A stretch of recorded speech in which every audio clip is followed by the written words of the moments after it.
Fakta jelang laga pembuka Timnas Indonesia versus Kamboja.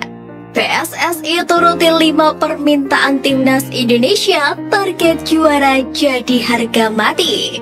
Rekomendasi Sintayong PSSI tunjuk pengganti pelatih di SEA Games 2023.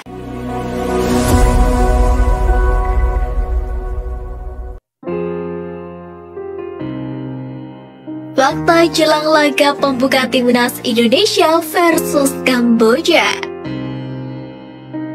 Pertama, Timnas Indonesia tak jalani laga uji coba. Hampir seluruh kontestan Piala AFF 2022 menjalani pertandingan uji coba untuk mengukur sejauh mana kemampuan dan performa mereka sebelum tampil di ajang 2 tahunan ini. Myanmar, Thailand, Vietnam, Malaysia hingga Singapura tercatat masing-masing sudah menjalani 2 laga uji coba dalam 1 bulan terakhir. Namun lain daripada yang lain, Timnas Indonesia memutuskan tidak jalani laga uji coba. Pasukan Sintayong justru fokus untuk berlatih baik secara fisik, mental maupun teknis selama TC. Meski tanpa laga uji coba, Timnas Indonesia tetap optimis akan meraih hasil yang maksimal di gelaran Akbar Asia Tenggara itu. Kedua, digelar di Stadion Utama Gelora Bung Karno. Timnas Indonesia sempat jadi sorotan lantaran belum menentukan stadion untuk laga kandang mereka di Piala AFF 2022.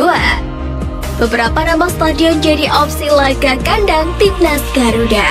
Misalnya Stadion Patriot Candrabaga, Stadion Pakansari, Stadion Gelora Bung Karno, hingga Jakarta International Stadium. Hingga akhirnya tepat 28 November kemarin, PSSI melalui Sekjen Yunus Nusi menetapkan bahwa Timnas Indonesia akan menggunakan Stadion Gelora Bung Karno atau SUGBK untuk Piala AFF 2022 atas dasar restu dari Menpora. Yunus Nusi menjelaskan penggunaan GBK tidak hanya saat Timnas Indonesia melakoni laga home di babak penyisian. Selain melawan Kamboja, Timnas Indonesia juga akan menjamu Thailand. Nantinya, Stadion GBK juga disiapkan saat Timnas Indonesia melenggang ke babak semifinal dan final. Ketiga, bakal dihadiri penonton. Kabar gembira untuk pecinta sepak bola tanah air lantaran laga kandang Piala AFF 2022 antara Timnas Indonesia versus Kamboja yang dilangsungkan di SUGBK boleh dihadiri penonton. Sebelumnya sempat terdapat beberapa spekulasi yang akhirnya Ketua Umum PSSI Iwan Bule mengkonfirmasi bahwa laga kandang Timnas Indonesia mendapatkan izin keamanan dari Polri. Tentu hal ini menjadi pengobat rindu bagi fans Garuda untuk menonton aksi perjuangan Witan dan kawan-kawan.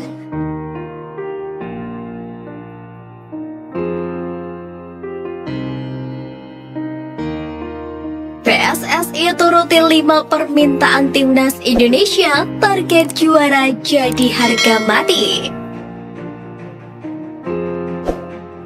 Ketua Umum PSSI Muhammad Iryawan mengabulkan 5 permintaan pemain Timnas Indonesia sebelum bertanding di Piala AFF 2022. Permintaan tersebut diantaranya ialah adanya supporter di laga kandang Timnas Indonesia. Sebelumnya PSSI kesulitan untuk mendapatkan izin keramaian dari pihak kepolisian pasca tragedi Kanjuruhan. Namun, usaha untuk meminta izin ini juga membuahkan hasil. Meskipun penonton atau supporter yang ingin menyaksikan perjuangan Timnas Indonesia hanya terbatas. Permintaan kedua adalah sarana pelatihan yang digelar di Bali. Selama di Bali, Timnas Indonesia menggunakan lapangan latihan milik Bali United. Para pemain timnas Indonesia mengaku senang bisa berlatih di tempat yang sangat bagus. Sedangkan permintaan ketiga yakni uang saku pemain timnas Indonesia. Iwan Bule pun mengaku sudah menambahkan uang saku ke semua pemain timnas Indonesia. Meski begitu, jumlah uang sakunya tidak disebutkan oleh pria asal Jakarta itu. Sedangkan permintaan selanjutnya yaitu penginapan di Jakarta. Iwan Bule menjelaskan pemain timnas Indonesia akan tidur di Hotel Fairmont. Walaupun cukup mahal, tapi tidak masalah untuk mereka. Dan permintaan kelima atau permintaan terakhir, yakni PSSI harus menyiapkan pesawat pribadi guna membawa timnas Indonesia melakukan laga tandang. Dengan dikabulkannya 5 permintaan itu, Muhammad Iryawan terus saja mempunyai sebuah harapan besar ke timnas Indonesia. Muhammad Iryawan hanya ingin tim asuhan Sintayong itu menorehkan prestasi gelar juara Piala AFF 2022 yang belum satu pun didapatkan timnas Indonesia sejak 1996.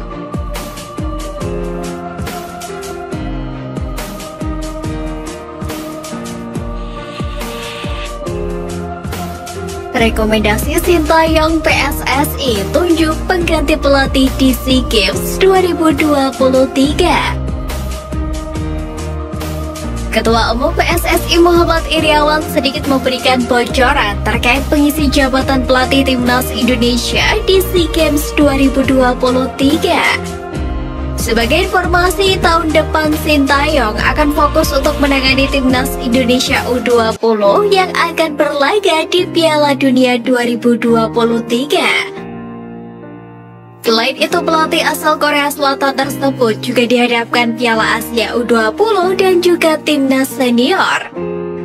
Melihat jadwal yang begitu padat, Sintayong dianggap tak mungkin masuk untuk menangani 2 kelompok timnas itu secara bersamaan. Karenanya tanggung jawab untuk memimpin tim di SEA Games 2023 diberikan kepada orang lain. Iwan Bule mengisyaratkan bahwa kursi pelatih timnas Indonesia di SEA Games tahun depan akan diamanahkan kepada Nova Arianto. Kemarin baru didiskusikan di Bali dengan Sintayong. Dia akan menunjuk asisten tetapi tetap di bawah kendalinya.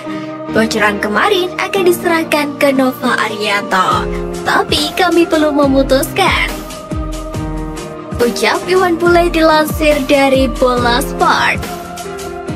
Di lain sisi, penunjukan Nova Arianto tentu bukan tanpa alasan. Legenda timnas tersebut memiliki pengalaman dan jam terbang sejak Sintayong menangani skuad Garuda. Bahkan Nova Arianto sempat bersama asisten pelatih Zenara Doncic dan Bima Sakti untuk menangani timnas U20 di ajang Thailand Cup beberapa waktu lalu. Meski begitu, Iwan Bule menegaskan hal ini belum final, sebab PSSI akan menggelar rapat exco terlebih dulu untuk menunjuk Nova Arianto. Adapun SEA Games 2023 juga berlangsung pada 5 hingga 17 Mei mendatang. Sementara Piala Dunia U20 bakal bergulir pada 20 Mei sampai dengan 11 Juni 2023. Sebelum 2 agenda tersebut, Sintayong akan memimpin timnas U20 Indonesia di ajang Piala Asia U20 yang akan digelar di Uzbekistan pada Maret tahun depan. Untuk Piala Asia, timnas senior sendiri kemungkinan besar akan diundur pada tahun 2024, mengingat ajang tersebut akan diselenggarakan di Qatar.